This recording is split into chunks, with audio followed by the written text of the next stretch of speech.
दो मन वजन भी होता है। और जब पायलट ऐलान करता है ना कैबन से कि हम 38,500 फुट की बुलंदी पे जा रहे हैं, तो कोई शख्स एतराज नहीं करता। अब छोड़ गए हजरत सुलेमान के तख्त पर एतराज करना, इसलिए कि सारे ओढ़ ओढ़ के आते जाते हैं। अब जरा ठहर गए, अब ये टेंशन खत्म हो गई कि हजरत सुलेमान का तख्त कैसे उठता था।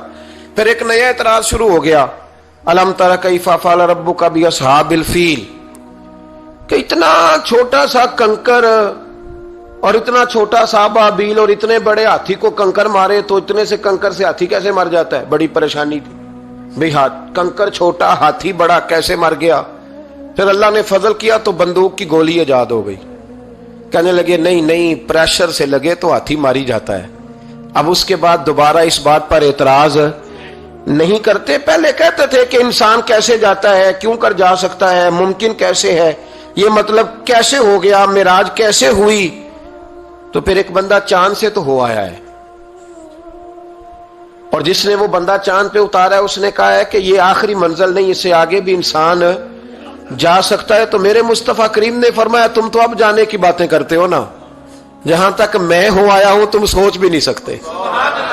कोई रह फलक उत्ते यार गया, कोई जा सिदराते हार गया, एक कालियां जुल्फा वाला सी जेड़ा लंघ अर्शां तो भी पार गया।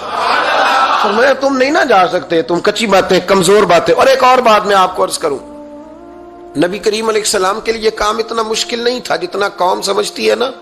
वो हमारे अपने कुछ नादान दोस्त हैं, अपनी अकल छोटी होती है तो वो उस अकल में क्या क्या आएगा, इतनी कुछ चीज होती है उसमें उतना ही सामान आता है ना। तो अपनी अकल छोटी होती है तो बजाय इसके कि वो ईमान ले आए अल्लाह तक की हिकमतों पर, वो अकल के तराजू पर छोटी सी अकल को परेशान करते हैं। छोटा सा दिमाग होता है, हर वक्त टेंशन में रहते हैं, वो जी कैसे गए, किस तरह करके गए। तो मैं कहता हूं नबी करीम के लिए ये मसला ही कोई नहीं, हुजूर के लिए ये कोई मसला। हुजूर फरमाते मैं तो उस वक्त भी नबी था। ये तिरमिजी में है, तिरमिजी है, सियासता की हदीस है, ये समझेंगे दीन है, ये अकीदा है, इसको समझा करें। फरमाया मैं तो उस वक्त भी नबी था जब आदम अलैहिस्सलाम की मट्टी गूंदी जा रही थी।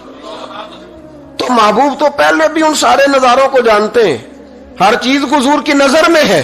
और उसके बाद भी, उसके बाद का जो माहौल है वो भी अनोखा है। बदर में एक औरत का बच्चा शहीद हो गया, सियासता में हदीस है, हुजूर की बारगाह में आई, नबी करीम मिंबर पे बैठे आके अर्ज करने लगे या रसूल अल्लाह सल्लल्लाहु अलैहि वसल्लम मेरा बेटा जिहाद में शहीद हो गया, मुझे बताएं वो कहां है। अगर जहन्नम में है तो मैं रोऊंगी, आहुजारी करूंगी, अगर जन्नत में है तो मैं शुक्र अदा करूंगी। हुजूर बताएं। तो जन्नत दोज़ख का मामला तो क़यामत के बाद है, ये तो दूर की बात है।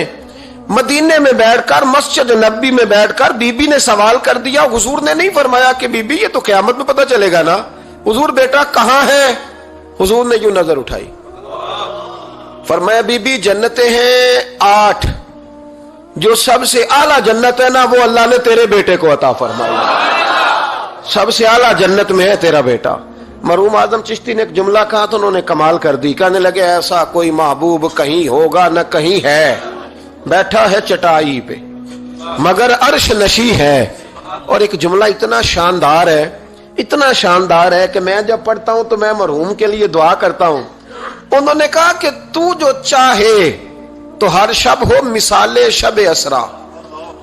महबूब अगर आप चाहें तो रोज मिराज हो, तू जो चाहे तो हर शब हो मिसाले शब असरा, इसलिए कि तेरे लिए 2-4 कदम अर्श बरी है, तेरे लिए 2-4 कदम, तेरे लिए 2-4 कदम अर्श बरी है। और कहने लगे हर एक को मुयस्सर कहां उस दर की गुलामी, उस दर का तो दरबान भी जिब्रील अमी है, उस दर का तो दरबान भी जिब्रील अमी है। और मिलता नहीं कौनैन को क्या क्या तेरे दर से, एक लफ्ज नहीं है जो तेरे लब पे नहीं है। नबी करीम सल्लल्लाहु अलैहि वसल्लम के लिए ये कोई मुश्किल नहीं। जिस तरह हम उलझे हुए ना कि मतलब कैसे, तो किस तरह, तो किस अंदाज में, तो वहां ये कोई खाता है ही नहीं। हुजूर के लिए तो 2-4 कदम है, जब चाहे, जब चाहे। वो एक साहब थे, मुझे कहने लगे कि वो जी हुजूर तो गए थे, हजरत जिब्रील लेके थे परों पे बिठा के, पहले बुराक पे गए थे, फिर हजरत जिब्रील के परों पे, फिर रफ पे।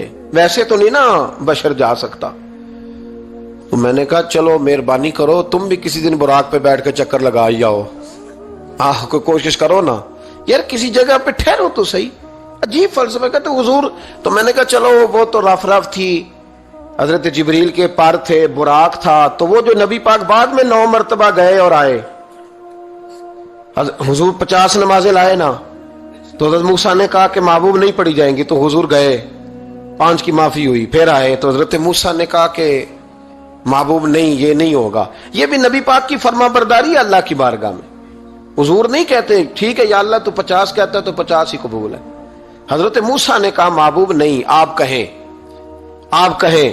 اور یہ حضرت موسیٰ کے دل میں بات بھی اللہ نے ڈالی، یہ بھی اللہ نے ڈالی کہ آپ میرے محبوب سے کہیں، انہوں نے نہیں کہنا، ان کو تو جو کہہ دیا جائے قبول ہے۔ حضور واپس گئے تو 9 چکر لگائے نبی کریم نے۔ اس کا مطلب ہے کہ اب وہ جو 9 چکر حضور گئے اور آئے تو وہ حضرت جبریل کے پروں پہ لگائے تھے۔ کسی جگہ کسی روایت میں ملتا ہے کہ حضور نے فرمایا جبریل ادھر لا دوبارہ براق، پھر جانا ہے، ادھر پر دوبارہ لا یا براق دوبارہ لا۔ 9 دفعہ گئے اور 9 دفعہ آئے، پھر مان لو کہ تیرے لیے 2-4 قدم عرش بری ہے، تیرے لیے 2-4 قدم عرش بری ہے۔ محبوب کی عظمت کو سمجھو، حضور جب چاہیں، جس وقت چاہیں، جس وقت چاہیں، جس وقت دل چاہے۔ یہ تو میرے محبوب کا آنا جانا ہے، یہ تو رسول پاک کا آنا جانا ہے۔ حضور کا جب جی چاہے آئیں، جب جی چاہے جائیں۔ حضور نماز پڑھا رہے تھے، یہ صحیح مسلم کی حدیث ہے۔ مسلمانوں ساری زندگی آنکھیں کھول کے، دل کھول کے، خوشبو کی طرح مہک کر، پھولوں کی طرح تازہ تر و تازہ رہ کے زندگی گزارو، اس لیے کہ رب کریم نے تمہیں شانوں والا رسول عطا فرمایا ہے۔ طبیعتیں ٹھنڈی رکھو، مزاجوں میں سکون رکھو، خوش ہو جایا کریں حضور کا۔ آپ یقین کریں کسی جگہ محفل میلاد لکھا ہوتا ہے تو طبیعت ٹھنڈی ہو جاتی کہ یہاں میرے نبی کی نعتیں پڑھی جائیں گی۔ کسی جگہ محفل میلاد۔